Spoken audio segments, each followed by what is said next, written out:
आप सभी को जय मसीह की रेयान मसीह यूट्यूब चैनल में आप सभी का स्वागत है।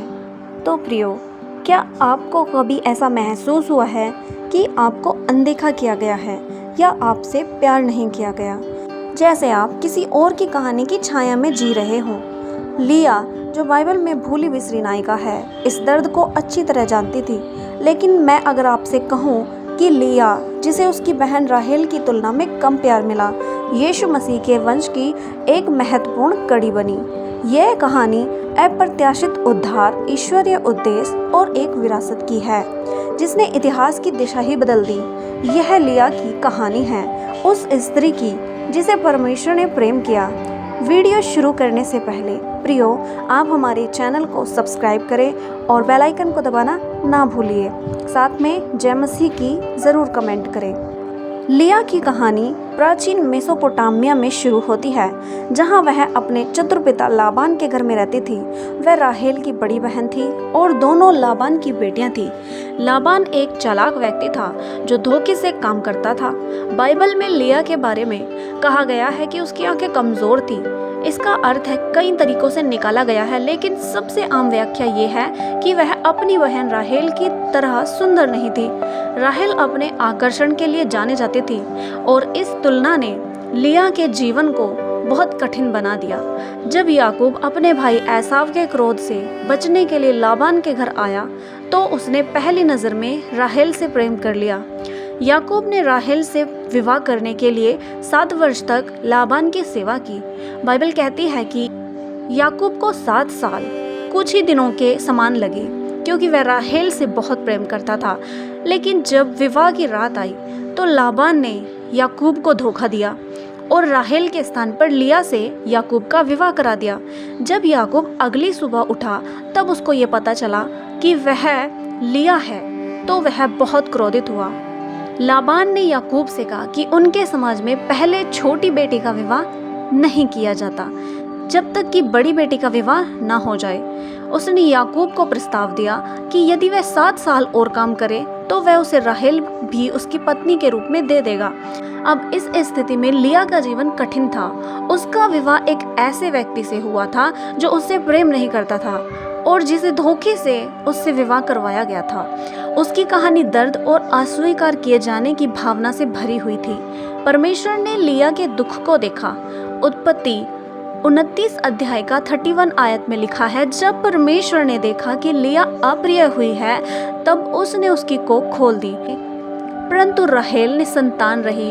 उस समय समाज में स्त्री की प्रतिष्ठा उसकी संतानोत्पत्ति की क्षमता पर निर्भर करती थी।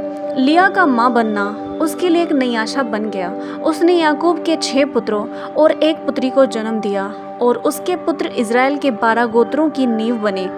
लिया का पहला पुत्र रूबेन था, जिसका अर्थ है देखो एक पुत्र। लिया ने कहा, क्योंकि यहोवा ने मेरी दुर्दशा देखी है, इसलिए अब मेरा पति मुझसे प्रेम करेगा। उसका दूसरा पुत्र शिमोन था, जिसका अर्थ है सुनने वाला। लिया ने कहा, क्योंकि यहोवा ने सुना है कि मैं अप्रिय हूँ, उसने मुझे ये पुत्र भी दिया। तीसरा पुत्र लेवी था, जिसका अर्थ है जुड़ा हुआ। लिया ने कहा, अब तो मेरा पति मुझसे जुड़ जाएगा, क्योंकि मैंने उसके लिए 3 पुत्र जन्म दिए हैं। लेकिन इन सब के बावजूद याकूब का हृदय अब भी राहेल के लिए ही था।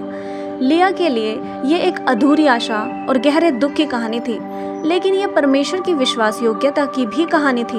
यद्यपि लिया को उसके पति ने अस्वीकार किया, परमेश्वर ने उसे नहीं ठुकराया। उसने लिया को ऐसी आशीष दी जिसका प्रभाव आने वाली पीढ़ियों पर पड़ा। लिया का चौथा पुत्र था यहूदा, और ये उसकी कहानी में एक महत्वपूर्ण मोड़ था। इससे पहले लिया अपने बेटों के माध्यम से याकूब का प्रेम जीतने का प्रयास कर रही थी, लेकिन जब उसने यहूदा को जन्म दिया तो उसका दृष्टिकोण बदल गया। इस बार लिया ने कहा, अब मैं यहोवा की स्तुति करूंगी। यहूदा का अर्थ है स्तुति, और यह नाम लिया के हृदय में आए एक नए बदलाव को दर्शाता है। अब लिया ने अपनी पहचान अपने पति के प्रेम में नहीं, बल्कि परमेश्वर के प्रेम में देखनी शुरू कर दी। यहूदा का जन्म ये केवल लिया के लिए एक महत्वपूर्ण मोड़ नहीं था, बल्कि इसका इज़राइल और पूरे संसार के भविष्य पर भी गहरा प्रभाव पड़ा। यहूदा, राजा दाऊद और अंततः यीशु मसीह का पूर्वज बना। यह तथ्य कि मसीहा लिया के वंश से आएगा आश्चर्यजनक और शक्तिशाली है, जो परमेश्वर की संप्रभुता और अनुग्रह को दर्शाता है। हालांकि लिया कम प्रिय पत्नी थी, फिर भी वही उस गोत्र की माता बनी जिसे संसार का उद्धार करता आया।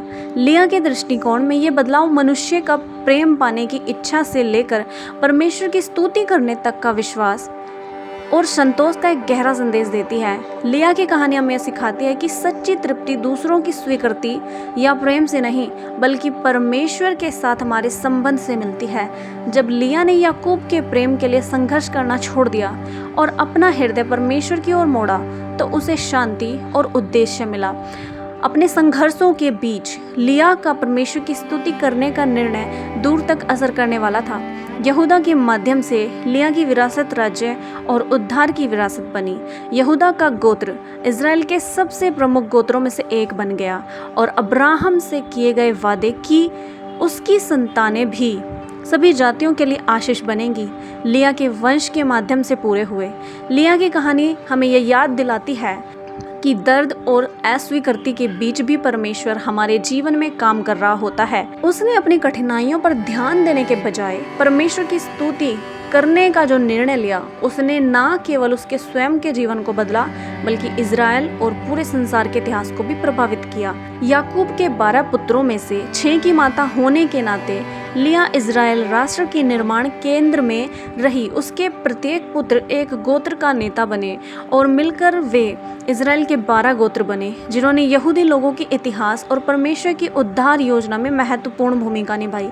लिया के पहले 3 पुत्र रूबेन, शिमोन और लेवी की अपनी अपनी विशेष नियति थी, लेकिन उसका चौथा पुत्र यहूदा बाइबल इतिहास में सबसे अधिक महत्व रखता है। यहूदा के वंशजों में राजा दाऊद और अंततः यीशु मसीह शामिल थे। ये लिया की कहानी का सबसे चौंकाने वाला पहलू है। मसीहा जो संसार का उद्धार करता है, राहेल के बजाय लिया के वंश से आया। जबकि राहेल अधिक प्रिय पत्नी थी, लिया का पहला पुत्र रूबेन अपने भाइयों का नेता बनने के योग्य था, लेकिन उसके कार्यों ने उसे इस भूमिका से अयोग्य बना दिया। उसने अपने पिता याकूब का अपमान किया, क्योंकि वह याकूब की पत्नी बिल्हा के साथ सोया। इस कारण उसने अपना ज्येष्ठाधिकार खो दिया। यह एक चौंकाने वाली बात है, जिसे पढ़ते समय कई लोग नज़रअंदाज कर देते हैं। याकूब का पहला पुत्र, जिसे नेतृत्व का अधिकार मिलना चाहिए था, अपने पाप के कारण इस अधिकार से वंचित हो गया। शिमोन और लेवी, लिया के दूसरे और तीसरे पुत्र को भी अपने कार्यों के परिणाम भुगतने पड़े।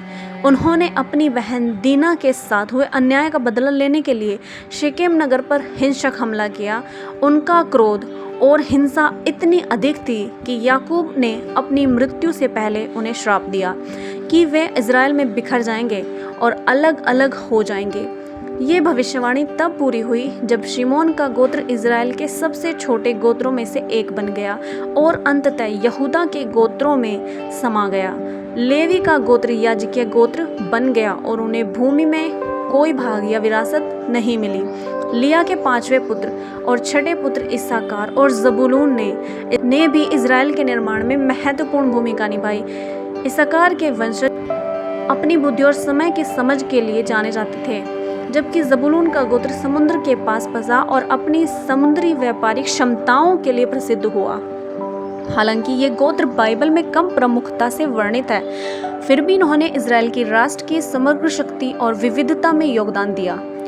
लिया की कहानी हमें यह दिखाती है कि परमेश्वर किसी को भी, चाहे उसकी परिस्थिति कैसी भी हो, अपने उद्देश्य को पूरा करने के लिए इस्तेमाल कर सकता है। लिया जो अपने पति की प्रिया नहीं थी, वह पूरे राष्ट्र की माता बनी और उसी के द्वारा अब्राहम से किए गए वादे आगे बढ़े। लिया की आत्मिक विरासत उसकी कहानी का सबसे महत्वपूर्ण पहलू है। हालांकि वह अक्सर अपनी बहन राहेल के कारण पीछे छूट जाती थी, फिर भी बाइबल लिया की जगह बहुत महत्वपूर्ण दिखाती है, खासकर जब हम यीशु मसीह के वंश की बात करते हैं। ये तथ्य है कि मसीहा राहेल के बजाय लिया के वंश से आया। परमेश्वर के अनुग्रह और उसके द्वारा तुच्छ और अनदेखे लोगों को उठाने की शक्ति का प्रमाण है। लिया का पुत्र यहूदा इज़राइल के सबसे महान राजा दाऊद का पूर्वज बना। लिया की कहानी केवल एक स्त्री की कहानी नहीं है जिसे उसका पति प्यार नहीं करता था।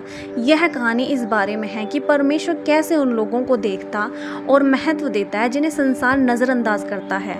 ये कहानी हमें ये दिखाती है कि परमेश्वर किस तरह टूटी हुई और अस्वीकार की गई चीज़ों को सुंदर और उद्धारकारी बना सकता है। लिया की विरासत उसके वंशजों के माध्यम से इज़राइल के इतिहास में स्पष्ट रूप से देखी जा सकती है।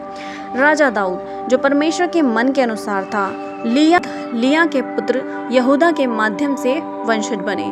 दाऊद के भजन, उसका नेतृत्व और परमेश्वर के साथ उसकी वाचा सब लिया के वंश ही से आए।